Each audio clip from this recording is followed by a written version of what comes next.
Hello and welcome to the Life Biohacker Podcast. In this podcast, you will learn effective, actionable insights you can use to improve your health, happiness, and success so you can get more out of life. Hi, I'm Ryan Kimball, a certified health and life coach.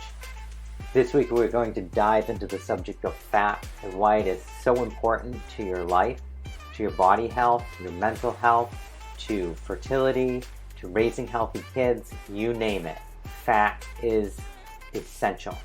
And I am super excited because Sally Fallon Morell is our guest this week, and she is the authority, I would say, in my book on this subject, and has written books about this that I use on a daily basis with my clients. And she has a website, is one of the most complete coverages of traditional health and wellness. So I am very happy to be presenting this information to you today and giving you an inside skinny on things that I learned just today in talking to her, and hopefully you will enjoy as well. All right. Hello, everyone, and welcome to this week's podcast and presentation. I am very honored to be here with Sally Fallon Morell. Hi, Sally. Hi, how are you? Thanks for having me. Yeah, absolutely. Thank you for being here. Let me get right into this and introduce you. So Sally Fallon is the president of the Weston A Foundation, and this foundation has more than 13,000 members and includes over 400 local chapters.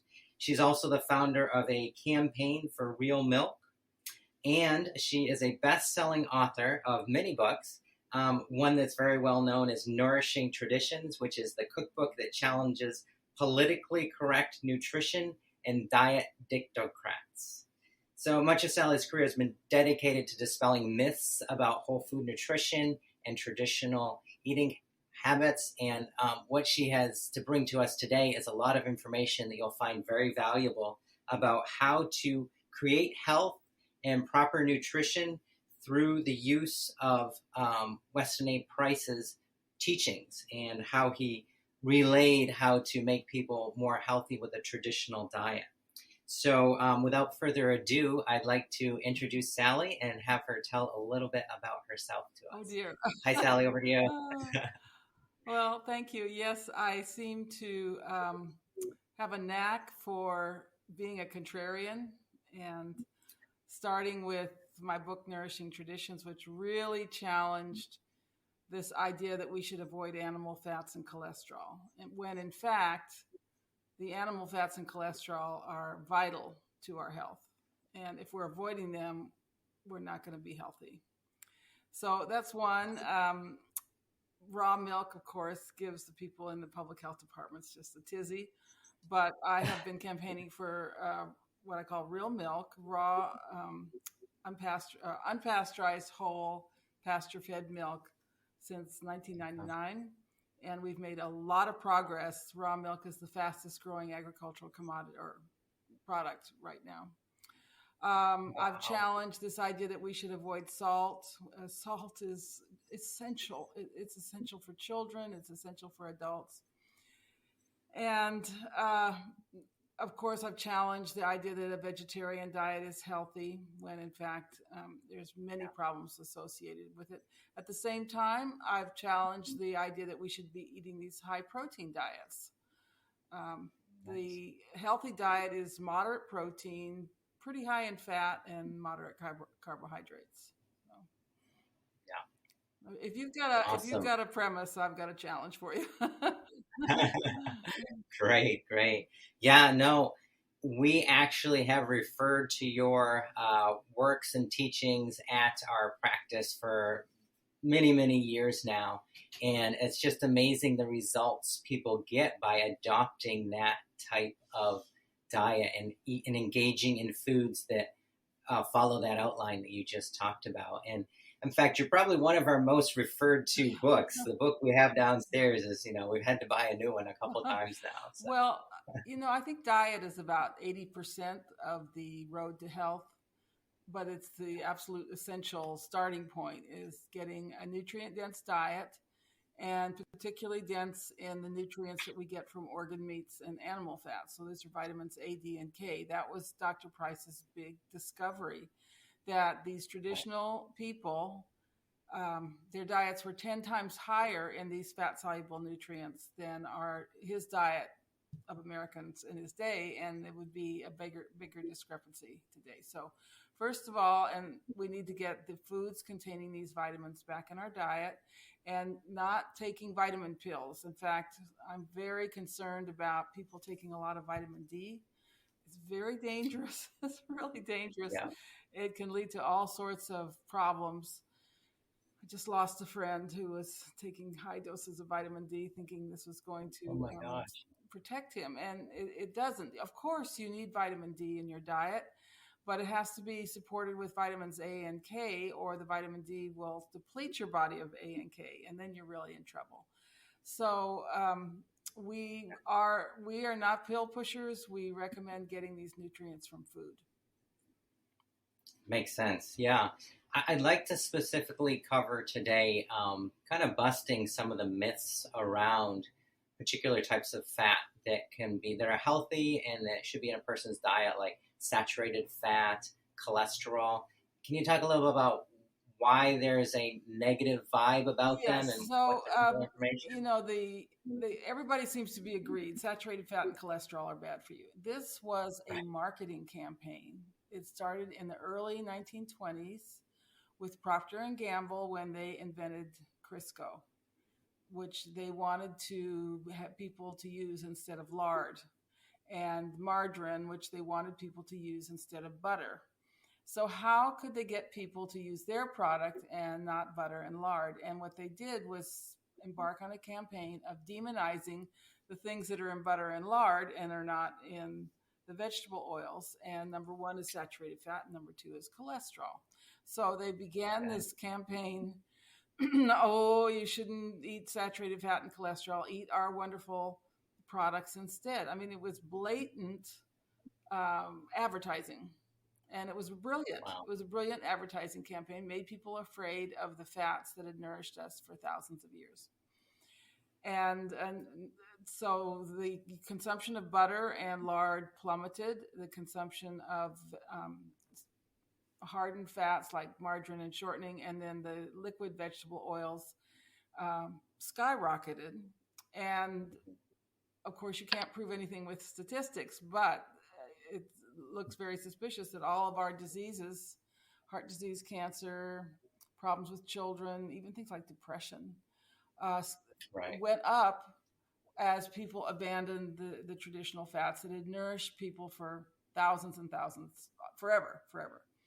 And Right. when you go back and look at traditional cultures, that was what they valued the most. When they killed an animal, if that animal was too lean, it was called rubbish, and they threw it away. Wow. Yeah. And the first thing they ate in an animal was the fat and the fatty organs, the liver, the brain, the marrow, and the tongue. Those were cut out and eaten immediately. And the rest was cut up. The meat was cut up and dried or smoked, and all the fat was saved. And when they ate the meat, they always ate it with the fat. They never ate lean meat. And yet that's what we're being told to do: skinless chicken breast, lean meat, Right. egg whites without the Yeah. yolk, skim milk, and protein powders. Well, there's a real danger of eating protein without the fat. And that is that to use protein, you need vitamin A. And if you are eating protein without the fat and not getting any vitamin A with it, your body goes to the liver and says, hey, I need some vitamin A here so I can use all this protein. And the quickest way to deplete your body of vitamin A is a high protein, low fat diet.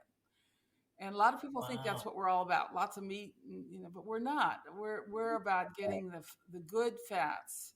And that means fats from animals that are raised outside on pasture, so they'll have all these vitamins in them. Makes sense. Yeah, absolutely. And is there a reason the animals have to be pasture raised as opposed to the conventional? Like, what happens to the fat in the conventional animals? Well, what happens is that if the animal is on green grass, the animal will be making vitamin A from the carotenes and vitamin K2 from the K1 in the grass. And then if they're in the sunlight, they'll be making vitamin D. So and they'll all be in balance. They'll all be natural. You know, there's 1,000 types of vitamin D, 1,000 isomers of vitamin D. Yeah. And if you're taking a vitamin D pill, you're just getting one of them. And that's in itself going to lead to imbalances. But also, if you're taking vitamin D, the body says, well, I need vitamin A and vitamin K to go with the vitamin D because we use them all together. And that's how you deplete yourself of these other two critical nutrients. Wow. So, yeah, my kids call it the vitamin triangle, K on the top, Yeah. A and D on the bottom. So that makes a lot of sense. Yeah. I hadn't heard it referred that way, but that makes a lot of sense. You know, and so, vitamin K is really the top of the vitamin hit parade right now. But it was the Weston A. Price Foundation that revived interest in it because nobody really thought it had to do with anything for many years. And now we realize that vitamin K is just critical for growth, for hormone production, for good, feel-good chemicals. Vitamin K makes sure we put the calcium and phosphorus in the bones and teeth instead of in the soft tissues. So, yeah, so vitamin K prevents hardening of the arteries. It also prevents cavities because if you have vitamin K in your saliva, your teeth will be replenished with calcium and phosphorus continually, and you won't get cavities. Wow. Okay. That just handles like a whole host of modern problems. And so where put a lot of people out of business as well. We get vitamin K from bird fat. So eating a skinless chicken breast is really a bad idea. You want to eat the skin and the fat, duck fat, goose fat, duck liver, goose liver, chicken liver. These are all really good sources of vitamin K. And the other is cheese, especially aged cheeses from grass-fed animals, because the fermentation creates more vitamin K than what's in the butter fat. So. Really? And how would you, so like a cheddar cheese or a harder cheese? Yeah. One of the most potent sources of vitamin K is bear fat. Now, I've tried to find bear fat on the internet, but I've never had that. Not pure bear fat, but bear fat was considered like a sacred food by the Native Americans. And if a couple couldn't get pregnant, they went on the bear fat diet, and that solved it. Oh my gosh. They just ate bear fat for about a month, and they said it always worked. Oh my, that's incredible. Okay, so it sounds like it's not just about having the different fat-soluble vitamins you get from these healthy fats, but also that they're in balance. Yes. Okay. And more and more, this is kind of like almost a new revelation, like the B vitamins. If you're getting a lot of B1 and B3 added to your food, it's going to create a deficiency in the other B vitamins. And also, if you're taking B vitamins, you have to methylate all those vitamins, and that might not be such a good idea either. We can almost overdo on the vitamins, certain vitamins. Really? Okay. So it's not so much just about getting a whole bunch. And, definitely not taking supplements that throw everything out of balance. That would be actually detrimental to health. Yeah. Okay, gotcha. One thing that we promote is fermented foods, and fermented foods have a lot of B vitamins in them. So, yeah. Right. Yeah. And so how do these fat-soluble vitamins we get from the healthy fat, do they also complement the B vitamins and the other water-soluble vitamins? They certainly complement the minerals. And Dr. Price said it's possible to starve for minerals without the fat-soluble activators. So you need A, D, and K from the animal fats to use minerals. So you can be eating an organic diet and getting lots of minerals, but they go to waste if you're not using the fats with them. And this is why we say it's important to put butter on your vegetables and cream in your soup and eat the yolk of the egg and all the fats so that you absorb the minerals in your food. Makes sense. Makes a lot of sense. Yep. So one question that we get a lot when we're working with clients is cholesterol and why we're recommending they eat so many eggs and other foods high in cholesterol. Can you speak to that, break that myth a little bit for us here? Okay. Well, Oh, there's just so much wrong with this.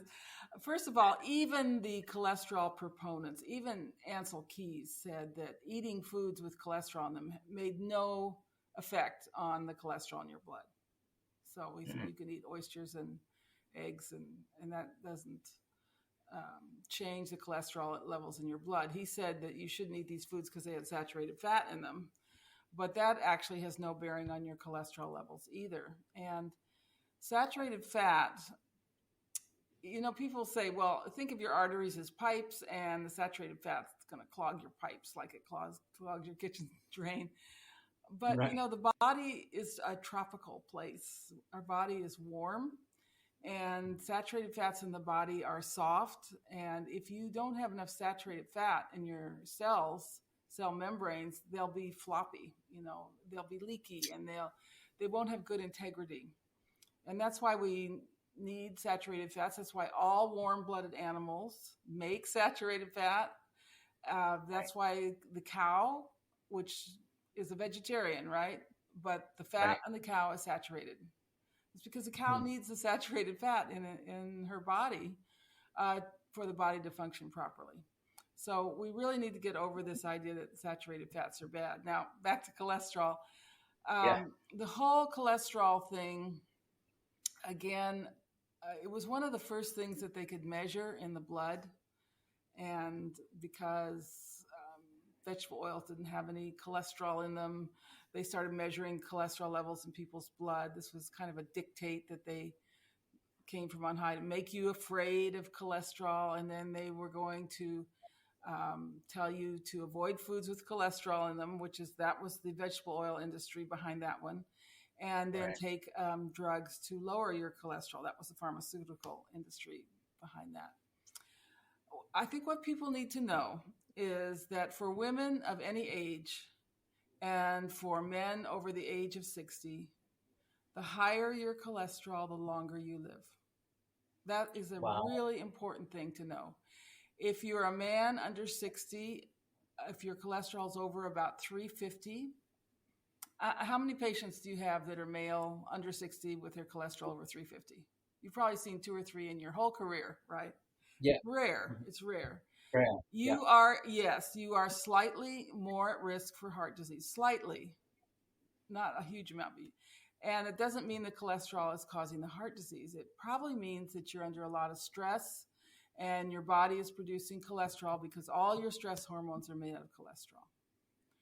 All your sex hormones are made out of cholesterol. So you want to take a pill to lower your cholesterol, guys? It's going to lower your testosterone.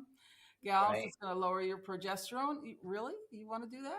I mean, yeah, there's so much fraud and just deceit involved in this cholesterol business. And it's very lucrative. And, doctors are kind of bribed. If you're in a practice and you don't write enough prescriptions for cholesterol-lowering medication, not only is your own bonus docked, but the bonus of every other doctor in your practice is docked. So there's tremendous peer pressure to write these prescriptions. That's criminal. Yeah, it is. It's racketeering is what it is. Yeah. Wow. And what are the side effects of these drugs? Well, one is erectile dysfunction, muscle wasting, because you need cholesterol for healthy muscles. Mm-hmm. So you get a lot of heart failure, because the heart's a muscle. You get muscle failure. You get difficulty walking. You get tremendous back pains. You get Parkinson's because the nervous system requires cholesterol. And you get depression because cholesterol is required for the serotonin receptors in the brain. And so all of a sudden you just feel terrible, And then they have a prescription for your depression, see? Or your yeah. Another thing, another drug. Okay, wow. So the some of the best places to get cholesterol are whole foods like chicken, liver, right? No. Your body makes cholesterol. So even if you're not eating cholesterol, your body can make it, although eating cholesterol kind of spares your body from having to make it. But there's very little correlation between the amount of cholesterol you eat and what your cholesterol levels are. That has a lot more to do with whether you're fighting some kind of disease like cancer. You need cholesterol to fight cancer. Whether you're under a lot of stress, that's a big one, because you need cholesterol to make stress hormones. Okay, so that's adults. But children do not make cholesterol. Babies and children do not make cholesterol. And it's essential for their brain development, their growth, their hormone production, the integrity of the gut. It requires a lot of cholesterol. So, and this is kind of normal. Babies and children don't make a lot of things because they're not up to speed yet. So we have to supply that in the diet, and starting with mother's milk. Mother's milk is very high in cholesterol and contains special enzymes to ensure 100% assimilation of the cholesterol. Baby formula in this country does not contain cholesterol. It's made with skim milk and vegetable oils. Now, if you buy formula for an animal, like a calf, the third ingredient is animal fat, because they know that these animals require cholesterol for normal growth, but not for human babies. That's too expensive to put cholesterol, whole milk in formula. So then as the child is growing, the baby foods should be very high in cholesterol. We recommend egg yolk and pureed poultry liver as the first foods for babies. Gives them the highest cholesterol foods, so their brain and nervous system develop normally. And then we recommend, and also they're going to get the fat soluble vitamins in a good balance in those three foods. Wow. Mind blown. The three fat soluble vitamins in the two foods. Yeah. Right. So what is the age where a person starts making their own cholesterol and these other factors? Yes, I don't know, and I'm sure it varies from child to child, but certainly the first 7 years, you really want to stress these very rich foods for the baby. Lots of butter. The other thing I'm very concerned about is that they're telling moms not to give their babies salt. Pregnant women shouldn't eat salt. Nursing women shouldn't eat salt, and you shouldn't put salt on baby's food. Well, that's a kind of genocide, really, because we really need salt, again, for neurological development, for digestion, and for many other things, hormone production. And this idea that babies shouldn't have salt is really, really a bad idea. Yeah, that's intense, actually. Yeah. The way you present it is like, wow. Yeah. Okay, but it makes a lot of sense. And obviously, we see this when working with people. They get more fat in their diet, healthy sources of fat and whatnot, and they just do better. So I can speak to that clinically. And one thing is that their blood sugar will be more stable. Yeah. The more fat you eat with your meal, and not the vegetable oils, but not the plant fats, but the animal fats, really do help stabilize blood sugar for two reasons. One is because they just release into the bloodstream slowly, but also because they nourish the adrenal glands, and the adrenal glands have a lot to do with blood sugar levels. Right, that makes sense. And I learned that myself. I suffered from low blood sugar. I had to eat every 2 or 3 hours, would get ravenously hungry, and couldn't function, unless I had some food. And that's one of the things that got me on this path, because I kind of learned on my own that if I ate a lot of butter with each meal, I didn't get low blood sugar, So. Yeah, that's always the best verification sometimes, is seeing it right in your own life. So amazing. Okay, and then you mentioned a few times about fats being important for emotional stability and mental health. Why is that specifically? Well, one reason, there's many reasons, but one reason is there is a special type of fat that is only in animal fats. And it's called arachidonic acid. It's an omega-6 fatty acids, and there's a little bit in butter and egg yolks and liver and all animal fats. There's none in any kind of vegetable fat, not even the so-called good ones like coconut oil and olive oil. but it's in all animal fats. And arachidonic acid has many uses in the body. 11% of the brain is arachidonic acid, should be. But one of the things the body does with arachidonic acid is make endocannabinoids. So we make our own marijuana in the body. We have receptors for that marijuana, Right. and it's tightly regulated, and we don't get addicted. Well, except that it's nice to feel. I like to say you should feel high all the time. Nice.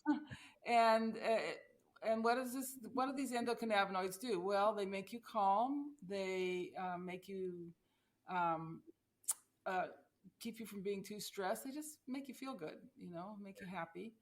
And they're only in animal fats. And so we have to ask ourselves, we have a nation now that's addicted, whether it's to marijuana or sugar, alcohol, cigarettes, other kinds of drugs, or all kinds of weird behaviors that, Yeah. um, temporarily raise the levels of feel-good chemicals. And is it because, as a nation, we've turned our back on animal fats and are eating the plant-based fats and the vegetable oils? We have to ask that question, because your body can't make these chemicals if you're not eating animal fats. Wow. I'm just having a kind of an epiphany here myself. We have had such an increase in the last few years with the type of symptoms that people come in with that very much parallel, more situations where there's depression or some sort of mental or emotional dysfunction that they're coming in and wanting help with, because they're the mainstream or conventional methods that they may be trying aren't working. But this is a piece I haven't necessarily. And instability. There's a kind of instability. Yeah. And I think it happens more in women than men, because the women are trying to be good and keep their weight down. And so I think it's 1 woman on 5 in this country is on antidepressants. 1 woman on over 50, I think it's 1 in 5, 20%. Yeah, and these are horrible, horrible addictive drugs. Yes. Yeah. Absolutely. Terrible side effects. So a person, you mentioned they can only get that particular type of nutrient from animal fat. So is that any animal fats, or some that have more of a concentration? More than others. Again, I think the bird fats are higher in arachidonic acid, but lard is full of it. Lard is really high in vitamin D and also high in vitamin K. And liver, of course, is high in vitamin A, like calf's liver. But poultry liver is high in all 3. So I had a lovely friend from Hungary, and we were talking about liver, and she said, oh, well, we ate liver once a week. We were told to by the doctors. We knew it was healthy, but we always cooked it in lard. And because we thought it was missing something if we didn't cook it in lard. Well, there's a very scientific explanation for this, which is that you've got the high vitamin A food, the liver. If you cook it in lard, you are combining it with the vitamin D and the vitamin K. Isn't that neat? And she was absolutely right. It was missing something if you didn't cook it in lard. Yeah. This traditional knowledge, it seems like so much of it is just there, and the different vested interests. It's very precious. And of course, most scientists will tell you, don't listen to your grandparents. It's just superstition. The first book written on baby and childcare was by a man named Holt, Dr. Holt, and he specifically said, don't let your grandmother or your mother tell you what to do, because it's just superstition. Wow. And our view is very different. We need to be talking to these people before they go and finding out what they believed, because almost always it's based on some kind of science. And we like to look for the scientific validation of traditional foodways. So I say to everyone, talk to your grandmother. What did they believe? What did they, what did they tell you? I know my mother was from the South, and she cooked chicken broth, And she said, cooked chicken broth is good for you. It'll give you beautiful skin, and you should have lots of chicken broth. She didn't know why, but we know why now, because chicken broth is full of collagen, and that nourishes your skin and your gut and your joints and basically everything. Makes sense. Makes a lot of sense. So we've talked a bit about how fats help with the development, and then as we grow up, we need them to be able to function mentally. And can you speak to how fats affect our energy levels and how we can operate with vitality in life as we grow and live our busy lives? Really good question. We get, I think it's about 4 times more energy from the metabolism of fats than carbohydrates. I think it's 138 to about 40 units of ATP. So it's quite a big difference. Wow. And we need a lot more vitamins and enzymes to make the energy out of carbohydrates than we do out of fats. So fats are our best energy source. Traditional cultures understood that. I know, for example, I give the example of the Swiss athletes drank bowls of cream. They wanted those Really? fats and during the athletic contests. So just biochemically, we know that. Also, the fats keep the blood sugar levels stable. So you always do have that glucose in your blood for energy as well. Fats nourish the brain. And anyone who suffers from low blood sugar can tell you when your blood sugar is low, your brain doesn't work. Yes. It's hard to think, concentrate. Yeah, absolutely. I've seen that. So just a question that came to mind. So you're trying to get a lot of fat from the meats that we eat, poultry. Is it necessary to, melt the fat and make it into a broth, or just eat it while we're, from a steak, or, what's the best way to get this fat? It seems like it's kind of daunting to eat a lot of fat sometimes. So. Well, the saturated fats are very stable, so they can be melted, they can be cooked, but they can also be eaten cold. Personally, I just love a cold slice of roast beef with that hard white fat. I think it's delicious. Some people don't like it, but there's plenty of ways to do it. I always say, what's the purpose of vegetables? Well, the purpose of vegetables is to put butter on them, to be a vehicle for butter. Put so much butter on your bread, you see teeth marks in the butter. We cook in lard, or if I really want to fry something crisp, we cook in tallow. So to get, the fats are highly caloric, and we say, well, 50% of your diet should be calories from fat. That doesn't mean that 50% of the food you eat should be fat. If you put butter on your vegetables, right, and that's probably about 80% of the calories is going to be fat, even though you're certainly eating more vegetables than butter. So right, because it sounds like really like you're eating these huge amounts of fat, but it's the calories. You want the huge amount of calories from fat, and that doesn't mean that you're eating a lot of fats, but you definitely need them. Right. Yeah, that makes a lot of sense. The food tastes so much better when you put fat on it. Yeah. Right. Yes. Anytime people tell me to eat bacon and high fatty meats, I'm like, okay, this must be good. Yeah. Right. Eggs and bacon is a great American breakfast. Right. And the traditional American diet, was eggs and bacon for breakfast. That is a wonderful start to the day, and it's a better breakfast than most people get anywhere else in the world. And we've been made to be afraid of this breakfast and not give it to our kids. Instead, we give them cereal, cold cereal, which is actually an anti-nutrient. It actually will rob the child of nutrients. There's no food value in it anyway. So parents needn't be afraid of eggs and bacon for their children for breakfast, and some sourdough bread and a lot of butter on it. And I promise you, your children will do better in school. They'll be happier. They won't be as fidgety. They won't have as many tantrums. It's a great breakfast. Something that we have here in the Mid-Atlantic is something called scrapple, and it's a Pennsylvania Dutch food that it's all the scraps from when they butchered the pig, and they cook them all up in broth, and they add cornmeal, and they put it in a mold, make a kind of loaf out of it, and you slice it and you cook it in lard. And I always say this is the best way to get your organ meats that I can think of. It's delicious, and that's another wonderful breakfast food. Yeah, that sounds amazing. Mm. Never had that. Okay, awesome. So we have fats helping with the growing of the body, maintaining of the body, giving us lots of energy. How do healthy fats affect us as we are trying to increase our healthy lifespan?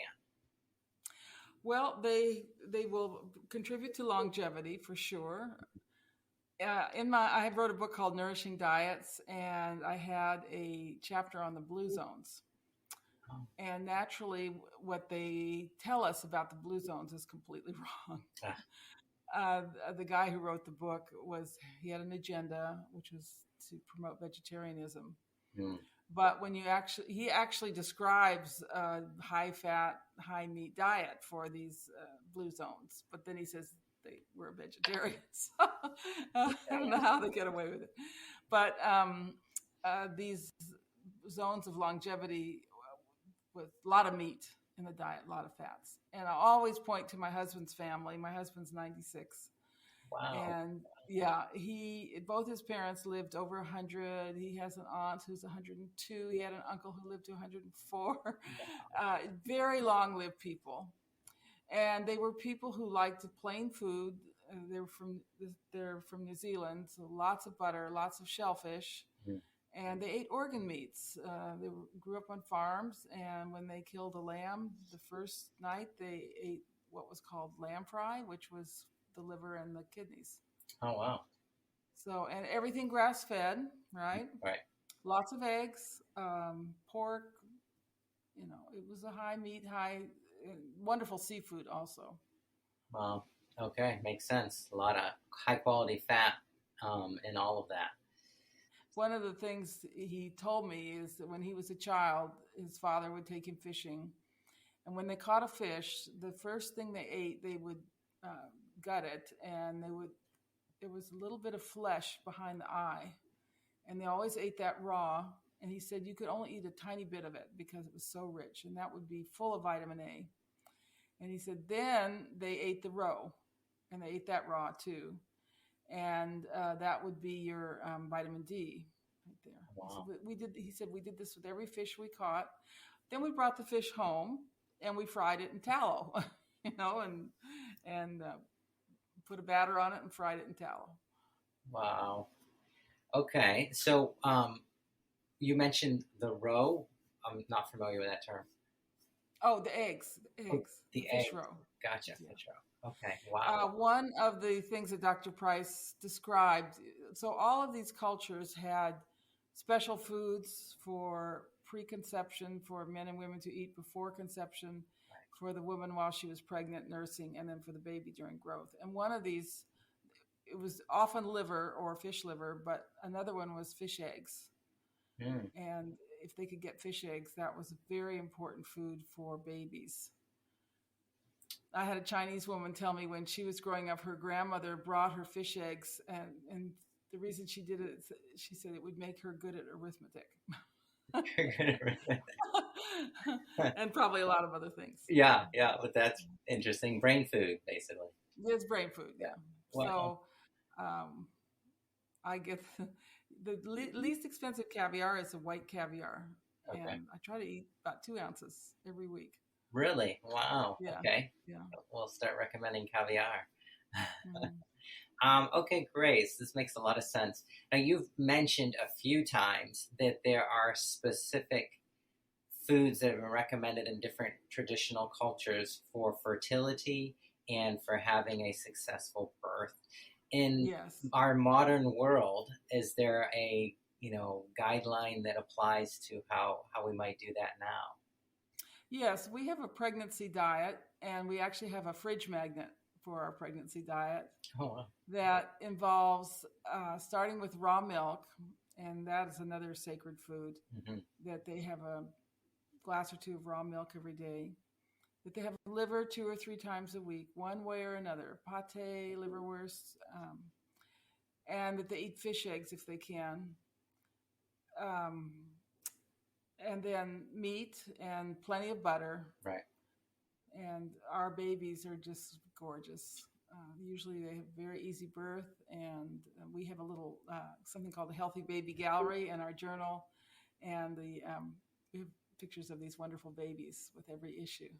Wow. And that's what keeps us going. Yeah. Is these beautiful babies. They're reversing the trend to physical degeneration that Dr. Price described. Right. They're healthy, they're happy, they meet their milestones, they have broad faces, and typically they don't need braces. Wow. So the parents may be spending a little more on their food, but they don't have to pay the orthodontist. Right. And all the other naturally straight teeth. Yeah, all the other things that happen. Wow, that's amazing. Okay, so very similar. It's all the theme of all of this is high quality, high fat food. Yes. And tallow. And not to be afraid of the animal fats. We say eat like your ancestors. Sometimes you have to go back 3 or 4 generations to really eat the way your ancestors ate. Right. Now, I haven't mentioned sugar yet because, that's new to the human diet. Yeah. And what I can say is if you're eating plenty of animal fats, you won't crave sugar as much. Mm-hmm. Yeah, that makes sense. We and really be careful with your children. Now, that doesn't mean you can't ever have any sweet things. And we recommend maple syrup and maple sugar, honey, right. natural sweeteners in moderation. That's fine. Okay. We can use that fine, but because I don't think we should be really strict with our kids either. Right. They have a sweet taste in their mouth, and that needs to be satisfied. Right. So make them desserts. I did a lot of ice cream when my kids were growing up, made with cream and egg yolks and maple syrup. Yeah. And I don't have any qualms about giving that kind of dessert to kids. Nice. Yeah, that makes sense. We definitely have noticed when kids have that healthy fats and whatnot, there's just a calmer atmosphere in their life in general. There's less tantrums and less, sugar roller coaster. Right, exactly. So they can even be eating some sugar, but if they have the fats with them, yes, it makes a big difference. Okay, incredible data. So I had some notes here. I just want to make sure we covered everything I was hoping to cover here. So there's been a lot of information right now about maintaining your health, having a strong immune system. And there's been a lot of propaganda about, things that have gone on. How do healthy fats in this traditional lifestyle fit in with protecting ourselves in that way? Well, first and foremost, your immune system is absolutely dependent on vitamin A. So these fats are going to give you vitamin A. And also the saturated fats support the production of immune cells. Oh. Saturated fats, they support receptors. They support enzyme production and enzymatic processes. Mm-hmm. So again, these fats are, they're just used for everything. Yeah. So yes, they'll help you have a healthy immune system. Now, one of the things that I've written about is EMF, electromagnetic frequencies. Sure. I believe I'm being the contrarian again. I believe that this current illness they call COVID is actually radiation poisoning, right, from microwaves. And microwaves is Wi-Fi, 5G, all this. Right. And one of the things that we've argued is that it's really important to have a lot of saturated fats in your diet to protect yourself against this, because the saturated fats help your body have really smooth, robust cell membranes, and that the water in your cells structures itself against those cell membranes if they're smooth and robust and have plenty of saturated fat in them, and that's your wiring in your cells. So you want good, strong, it's like having good insulation on your wires in your house. And that's highly protective against EMF. Makes sense. Yeah. I checked out your book, The Contagion Myth, on that. incredible. Whole much Another made a lot paradigm. more sense than other things Yeah. that are being shown. So that makes Yeah, so we have argued that germs do not cause disease. Bacteria often are there when you have an illness because they're the garbage collectors, they're the cleanup crew. right. And they may be doing other beneficial things also, but they're not the cause. Any more than if you found a dead dog with maggots on it, you wouldn't assume that the maggots killed the dog. Right. But they're saying if you've got a disease and we found this bacteria in your blood or whatever, then why do we assume that the bacteria caused the disease? Right. It's just an assumption. As far as viruses are concerned, Mhm. that is gets into just complete fraud. The whole discipline, it's not a discipline, but of virology is wrong because they never find these little tiny things they're calling viruses in your blood or your excretions, Mhm. your snot or anything like that. They never find them there. Mhm. They only find them if they do a tissue culture and starve and poison the cell, and then they get these breakdown products and they call them viruses. And these are supposed to be what's attacking you, making you sick and stuff. Right. And there's no evidence of that at all. Right. And again, the healthy fats and the healthy diet would help the body produce the things that are supposed to be there and make you operate efficiently. Well, keep the cells from breaking down. Right. But also, if your cells are breaking down, these things that are produced, they're calling them viruses, but the real word is exosomes. Sure. And they have beneficial properties. They encapsulate poisons and take them out of the cell, and they also communicate with other cells and say, "Hey, this is coming. You need to do this or this." Right. They have DNA inside them. That's like a little antenna. Right.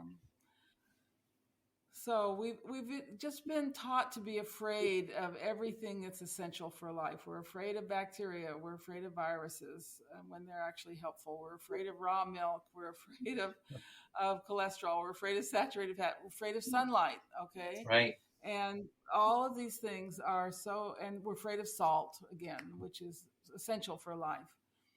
So, in the Bible, it says, fear not. Yeah. And I think first and foremost, we need to get over our fear. Yeah. And when we approach anything without fear, then we can really think about it and look at it and say, is this really true? And, does this make sense that the kind of fats we've been eating for thousands of years aren't good for us? Right. So first thing is to not be afraid. Yes, that makes so much sense. If you remove that fear, that kind of, wall, then you're able to look with your own sense and make a lot more understanding possible of what you're being told. So yes, right. Totally agree with that. We always try to educate so much when working with clients. So, okay, amazing. And thank you for being here today. It's been my honor to have Sally on and to share this valuable information with you that you can use to improve your health and the health of those that you love and care for. Fat has been long misunderstood, and today we've dispelled many myths as well as given you actionable information you can use to take action to improve your health, your mental health, and improve your life overall.